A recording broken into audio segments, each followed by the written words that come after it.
I was not expecting that. I actually thought Spider-Man was gonna come in out of nowhere.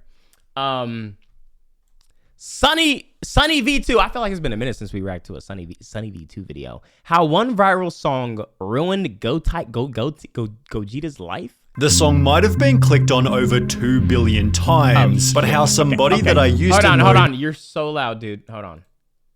...impacted Gotye's life is much less widely known. I felt quite depressed a lot of times, and so that sort of started to really seep out into how the whole of my life was feeling. We'll give a highly detailed description of how unexpected fame affected him. That was my shit. Played in his choice to quit music, and why Gotye's humble nature makes his fate extremely saddening. He simply didn't know the song would get so popular, which isn't surprising since his previous songs were even rejected by local radio. People wouldn't consider playing my records on commercial radio stations. Gotye therefore began uploading his music to YouTube, where he'd gained 250,000 views on his 3 most popular songs, and while this was still insufficient to make an impact globally... I was disappointed when my last album, I couldn't find, say, a label to release it. Wait, that's really good for, like... song that was about to change. For posting on YouTube then? Everything. I think. Gotye had spent 6 months writing the world's most relatable breakup song, which he almost scrapped before its release, as he couldn't find the right female singer. It wasn't sounding amazing, and that was the final straw. I thought I had to let the song go. I thought, wow, I've been sort of waiting for 4 months. It's just not coming together. Thankfully, Gotye knew the song had potential. I thought it was a strong song. It had an emotional sort of intensity to it. Eventually using Kimbra, who was perfect for its music video, which was then leaked to the public, giving Gotye an unexpected advantage. The video leaked in Australia a week before it was meant to be released and very quickly started, getting a lot of YouTube views.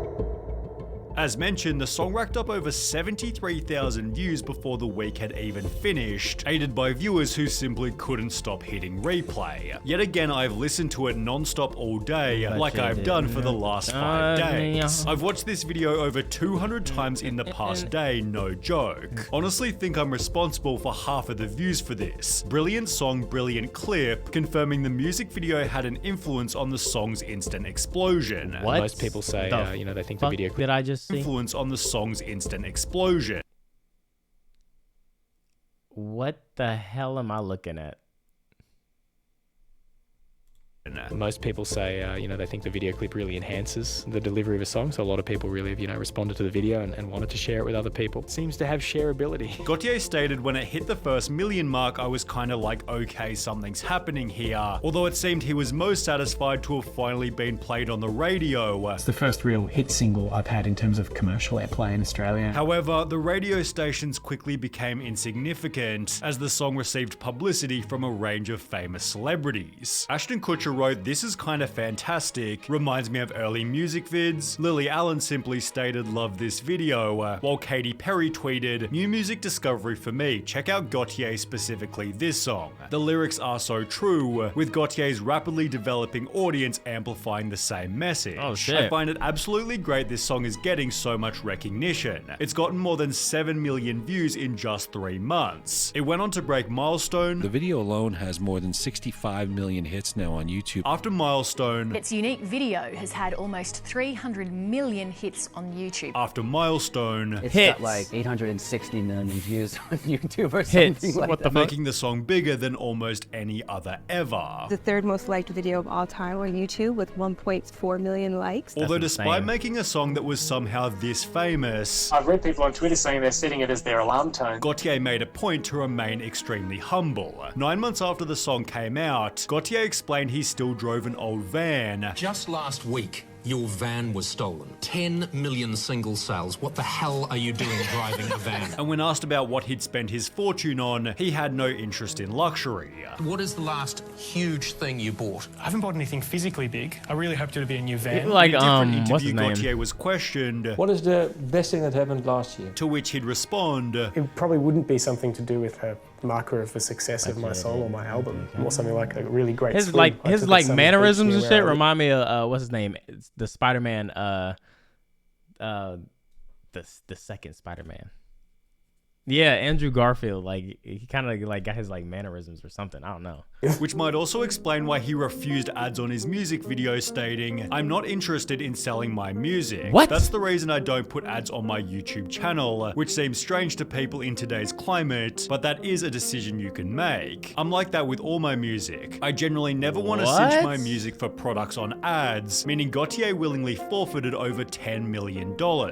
So what do you do for work? It added that he freely licensed his music to students making films, and would even spend his time mentoring people learning music, which was supported by a Reddit post reading, "I sent Gotye a link of one of my tracks for the hell of it when I was a bit drunk. He actually responded and said he liked it. What a great personable dude," attaching the original email to prove that he'd told the truth. Down in the comments, a different person shared the story. "We threw a few emails back and forth, and in my last one I said I'd say hello to him at his upcoming show. Anyway, the tick sold out before I could get one, and when I told Wally, he offered to put me on the door list. Oh, wow. I can't say enough nice things about the guy." Gotye also gave a shout out to over 100 fans who'd covered the song. However, it'd be through these covers that Gotye first revealed his fame and success had its own list of downsides. Getting a bit burnt out, like seeing another remix, another cover of a song. It's like, you know, and a lot, you know, some are okay, some are quite average, and so I was a bit over it.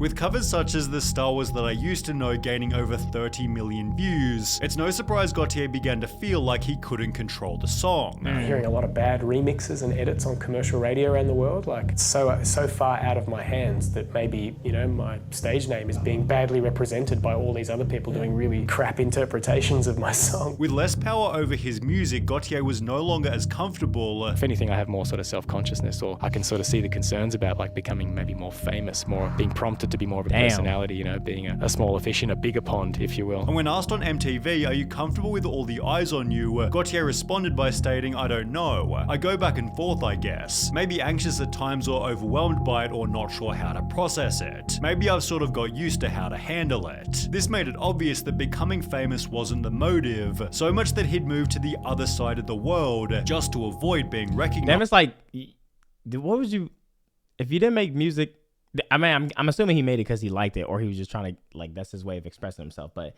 you didn't do it for money. You didn't do it for fame. Was it just a hobby? Gotye relocated from Melbourne to Brooklyn because there's a pleasant thing in New York where nobody really makes a fuss. I wouldn't know if people recognize me, or if they do, they're very cool about it and don't mention it. I felt the difference when I came back to Australia last Christmas. Walking into cafes or restaurants, someone would say something really nice and want to chat. I feel a lot more anonymous here in New York, which is nice, confirming he'd lost the personability he used to enjoy with his audience. When things get to a certain scale, when things get sort of maybe too big, it's really hard to keep it personal. Kind of feels more disconnected to me than when, say, I was making tracks in my bedroom. This seemingly only became worse after winning 3 different Grammys, where during an interview afterwards, he'd reveal another way he was suffering from success. I sometimes felt a bit self-conscious about it being such a big song, being one that is about people who don't seem to be able to work out the differences, and the fact that people sort of celebrating that seemed somehow incongruous to me for a while. Gotye feared his song might have been adding to global relationship dissatisfaction. I feel a bit self-conscious about that because there is an aspect, you know, a lot of the song is quite angsty, and, you know, there's a bitterness and a jadedness to it. I'm not sure I really want to spread, you know, that greater sense of angst or dissatisfaction with failed relationships. Which was in addition to the thought that his song was annoying the world. The song is really overplayed and probably saturated to the point of absurdity, where I feel like it's out of my hands, but I'm some kind of annoying presence, an audio presence in people's lives that they would prefer not to have there. He noticed that people were saying, "This song is plastered everywhere. I can't go to a mall without hearing it. Whether I like it or hate it, I don't want to hear it anymore." Who cares what they gotta say, man? They feel man? compelled to tell me how sick of it they are. And as a result, Gotye What? This nigga can't even spell apologize right. Like, so what do we care? What do we care about?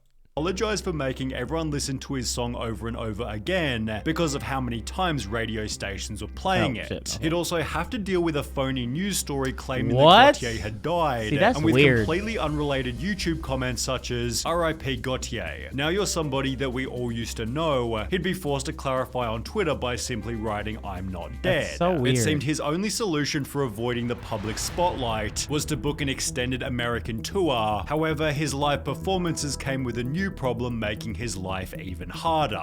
They really do leave after they've heard the hits. Especially in America, I found. What have they got?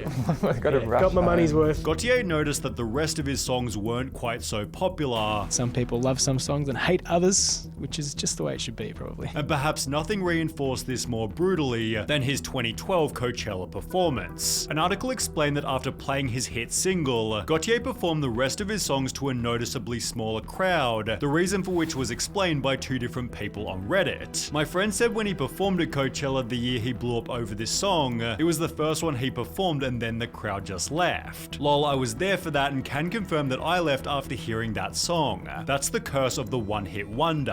Gotye seemed unconcerned about this being true. I mean, people ask me, like, whether I worry about being a one-hit wonder. I'm kind of like, don't really mind if I don't ever really have a big hit like that, because I'm a bit like, well, I've had that experience. That's what it was like. However, it was clear that his future music's performance was still heavy on his mind. That was such a big hit. What's next for you?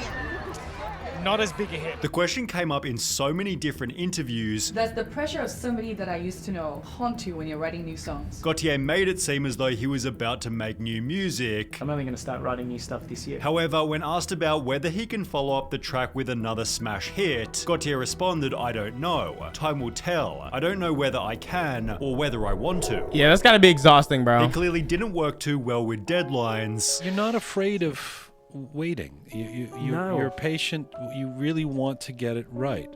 But after 2 full years passed with no new music, people began to post, I wonder what happened to Gotye, while the original music video filled with comments such as, Gotye, alright guys, see you tomorrow. Last online 8 years ago. My man's dropped the fattest banger in history and dipped. Now he's somebody everyone used to know. Weak ass However, comment. by this point he'd actually appeared on television, where he was asked the following question. When's the next album coming out?